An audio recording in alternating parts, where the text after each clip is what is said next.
শেষ জামানায় কিন্তু মুমিন ব্যক্তিদের মধ্যে অনেক মুমিন ব্যক্তির স্বপ্ন কিন্তু সত্য হবে, এটাও এসেছে। মুমিন ব্যক্তির স্বপ্নও কিন্তু সত্য হবে। কোরআনে এমনও দলিল আছে যে কাফেরের স্বপ্নও সত্যি হয়েছে। কোন সূরায় আছে কে বলতে পারবেন? কাফের ব্যক্তির স্বপ্নও সত্যি হয়েছে এমন দলিল কোরআনের কথায় আছে, কে বলতে পারবেন? হ্যাঁ, সূরা ইউসুফ। কিনা আপনার? জি, আশিক। ঠিক আছে, মাশাআল্লাহ। আশিক ভাইয়ের জন্য আমাদের একটা হাদিয়া থাকবে ইনশাআল্লাহ, আপনি আলোচনা শেষে নিয়ে যাবেন। তো ইউসুফ আলাইহিস সালামের যে ঘটনা সূরা ইউসুফ, সেখানে আছে যে অমুসলিম দুজন ব্যক্তির স্বপ্ন সত্য হয়েছে, হয় নাই? একজন এসে বলেছেন আমার মাথায় রুটি, রুটি খেয়ে নিচ্ছে পাখি।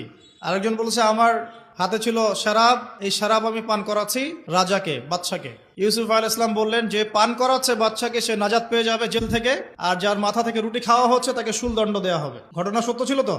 আচ্ছা, এখানে এই দুই ব্যক্তি কিন্তু মুসলিম নন, তারা কিন্তু অমুসলিম। তো যেটা বলছিলাম যে আল্লাহর পক্ষ থেকে মুমিন ব্যক্তিকে সত্য স্বপ্ন দেখানো হতে পারে শেষ জামানায়, বেশি বেশি হতে পারে।